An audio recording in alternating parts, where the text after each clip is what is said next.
3 weeks before Melinda Gates filed for divorce, she was standing beside her husband at a foundation event in Seattle. The cameras were there. The smiles were there.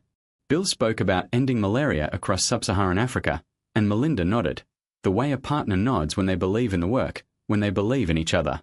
The caption beneath the photograph read, "Partners in Mission." It was published on the Foundation's website. It looked exactly like what they always look like. Solid. United. Purposeful. 3 weeks later, her attorney filed the papers. And the mission, the public one, the one the whole world had come to believe in, had already been over for a long, long time. This is not the story the press told in May of 2021. What the press told you is tidy and polite and bloodless. What I am going to tell you is the real story, the one Melinda has been assembling piece by piece, interview by interview, book by book, ever since she made the decision to stop protecting him. Stay with me. Because once you understand the full timeline, you will never look at that smiling photograph the same way again. She met Bill Gates in 1987. She was 22 years old, a Duke MBA, working as a brilliant product manager at Microsoft. He was 31 and already one of the wealthiest men on earth. And still, she held her own. She was not a woman who faded into rooms. She was someone who shaped them. They dated for 7 years. Got married in 1994 on a private island in Hawaii. And over the next 2.5 decades, she gave him everything: 3 children, a life, and an idea that became the largest private philanthropic organization on Earth. But here is the thing most people forget. The thing that gets buried beneath the billions and the headlines and the Bill Gates mythology. The Foundation's core mission, the focus on women and girls, global health, reproductive rights, the vision that made the world take it seriously, that came from her. She was not standing behind him. She was not the supportive wife in the background. She was building beside him, and in many ways, she was building ahead of him. So what happened? What happened is the kind of thing that does not announce itself all at once. It accumulates. It settles into you slowly, like water finding its way through stone. And by 2019, Melinda French Gates had already made a decision. She had not announced it. She had not filed any papers. To the outside world, she was still the same Melinda, poised, purposeful, the other half of the most powerful philanthropic partnership on the planet. But in private, she had started consulting divorce attorneys. 2 full years before the world found out. 2 full years before the joint statement, the careful language, the headlines about growing apart. And the question you have to ask yourself is this: what does a woman like Melinda Gates, private, methodical, fiercely protective of her children and her life's work, what does she learn that makes her begin that process in secret? The answer has a name. And if you have been following the news in the last few years, you already know it. Jeffrey Epstein. Bill Gates met Jeffrey Epstein multiple times after Epstein's 2008 conviction for soliciting the prostitution of a minor. Not once. Not a chance encounter at some event where their names happened to be on the same guest list. Multiple planned meetings. Dinners.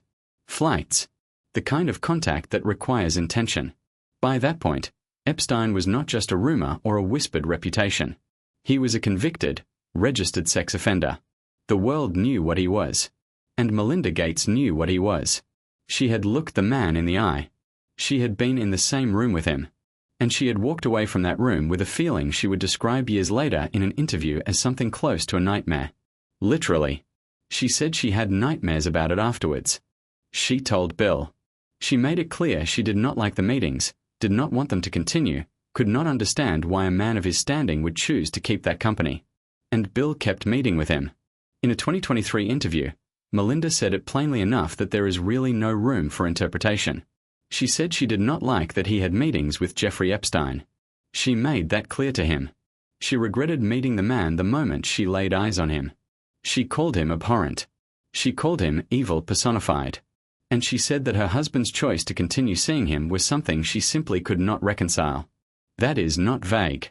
That is not the careful, measured language of a woman protecting her public image or softening a blow for the cameras. That is a woman saying, "I told him to stop. He did not stop. And I could not stay married to someone who made that choice." And I genuinely think, that if you have ever stood by someone through something hard, hoping they would honor what you gave them, hoping they would make the right call just this once, you understand exactly what she must have felt. Not just betrayal. Something more disorienting than betrayal. Disbelief. The specific kind of disbelief that only comes when you have trusted someone completely, and then you watch them choose something that tells you, clearly and without ambiguity, that your trust was not the thing they were protecting. Because the hardest part is not that it happened. The hardest part is that you cannot unsee it. But here is where it becomes something else entirely. Because Melinda Gates did not leave. Not yet.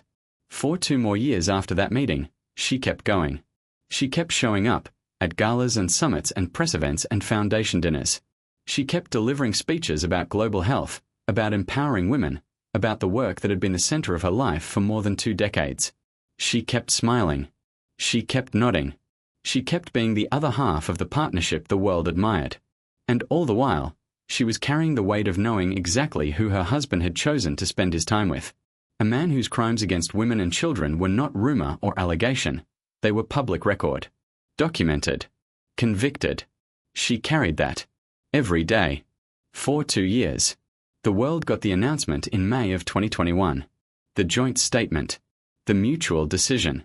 The shared commitment to continue their work through the foundation. The headlines were full of that word. Amicable. They said the couple had grown apart. Generic, polite, bloodless language. The kind of language designed to say everything and reveal nothing. But that language hid the timeline. And the timeline tells you everything you actually need to know. Melinda had been meeting with divorce attorneys since October of 2019. That is not a detail buried in a footnote. That is the whole story. Because it means that by the time Bill Gates appeared on camera in May of 2021 to talk about a decision they had made together, Melinda had already been planning her exit for a year and a half. The decision was not mutual. It was hers. She made it quietly, methodically, and long before he was ever willing to admit it to the world. But Epstein was not the only thing she was absorbing during those years. Not by a long stretch. In 2021, just weeks after the divorce was announced, the Wall Street Journal published an investigation into Bill Gates's conduct at Microsoft. What the investigation revealed was that in 2019, the very same year Melinda began consulting divorce attorneys, Microsoft's board had opened a formal inquiry into an inappropriate sexual relationship Bill had with a female employee. A relationship that had reportedly begun in 2000. That lasted years. In 2019, that employee had written a letter to the board asking them to investigate. Bill Gates resigned from the Microsoft board in March of 2020. He said publicly that he was stepping down to focus on his philanthropic work. He did not mention the investigation. He did not mention the letter. He did not mention any of it. But she knew. Melinda knew about the affair. She knew about the investigation. She knew about the letter. She had been living with that knowledge the same way she had been living with everything else, privately, carefully, without letting the outside world see what was happening on the inside. And combined with everything she already knew about Epstein, combined with the years of feeling like the partnership was never quite equal, she made a calculation. She could not stay. Not for the foundation. Not for the public image. Not for the 27 years she had already given. She could not stay and still be who she needed to be. And now the part that I think most people have completely overlooked. The part that is, I believe, the real heart of this entire story. In June of 2024, Melinda Gates resigned from the Bill and Melinda Gates Foundation, the organization she had co-founded, the gender equity platform she had designed and built from the ground up, the work that had defined her adult life. She walked away from it. She announced that she would be directing her $12.5 billion settlement through her own firm, Pivotal Ventures, focused entirely on women and girls. She was not going to let his name be on her giving anymore. She was not going to let their story be the frame through which her work was understood. That is a statement. Not the kind made at a press conference or in a joint announcement. The kind made by actions. The quiet, irrevocable kind. But even that is not the real heart of this. The real heart is a book she published in 2019. The same year she started consulting divorce attorneys. Not a coincidence. In that book, Melinda wrote about what it means to be in a partnership where the power was never truly equal. She wrote about how Bill controlled decisions she had believed were shared. How his voice in their private life had always carried more weight than hers, no matter how hard she worked to change that. She wrote about what it meant to give someone the benefit of the doubt for years. To stay patient. To keep hoping.